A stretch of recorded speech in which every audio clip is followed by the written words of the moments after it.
Hello बच्चों, मैं दानी सर। बच्चों, आज हम देखने वाले हैं क्लास 10 मैथ्स का चैप्टर 3 देखने वाले हैं। ठीक है, तो इसमें प्रश्नावली 2 के क्वेश्चन देखने वाले हैं। तो चैप्टर 3 है एक चर का द्विघात समीकरण, जिसको हम क्वाड्रेटिक इक्वेशन के नाम से जानते हैं। तो एक चर का द्विघात समीकरण क्या होता है?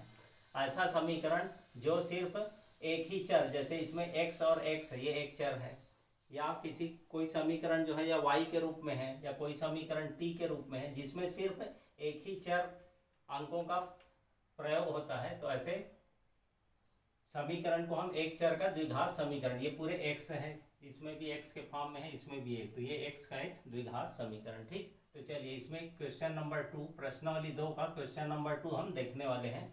द्विघात समीकरण के मूल ज्ञात करना है। ठीक है, तो ये पहला क्वेश्चन दिया x minus 4 into x minus 2 equal to 0। ठीक है, अब क्या करेंगे, इसमें x माइनस 4 और x माइनस 2 इसको अलग अलग जीरो के बराबर लेके चलेंगे। ठीक है, तो ये हो गया x minus 4 x minus 2 equal to 0, ये हमको दिया हुआ है। ठीक, अब इसको अलग अलग, तो x माइनस 4 इक्वल टू 0 या x माइनस 2 इक्वल टू 0। ठीक है, अब ये -4 इधर आके हो जाएगा +4, और ये -2 जो है इधर आके हो जाएगा +2। ठीक है, तो 0 और ये -4 को इधर लाएंगे तो 0 + 4 क्या मिलेगा, 4 मिलेगा। ठीक है, तो माइनस में रहेगा तो प्लस में आएगा, प्लस में रहेगा तो माइनस में रहेगा। ठीक है, तो ये समीकरण के मूल क्या हो गए, समीकरण के मूल ज्ञात करना है। तो यहाँ पे लिखेंगे समीकरण के मूल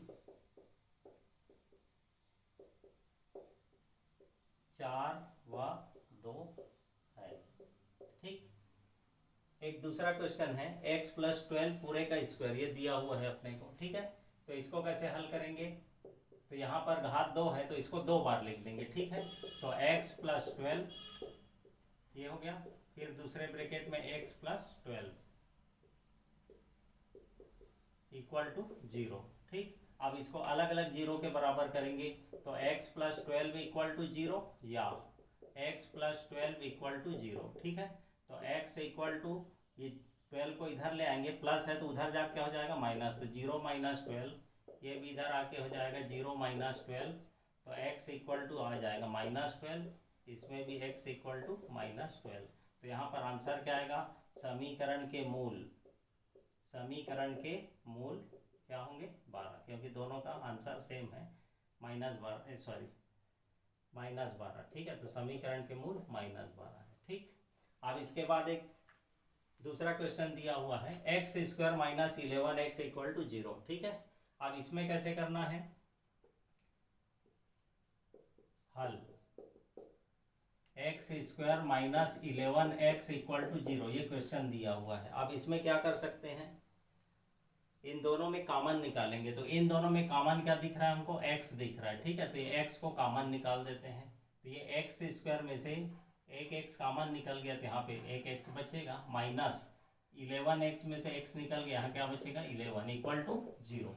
अब इसको अलग अलग जीरो के इक्वल करेंगे, तो ये हो जाएगा x इक्वल टू 0 या x - 11 इक्वल टू 0। ठीक है, अब x इक्वल टू 0 ये तो आ गया, और ये -11 को उधर पक्षांतर कर देंगे, तो x इक्वल टू 0, -11 उधर जाके हो जाएगा +11, तो x इक्वल टू 11।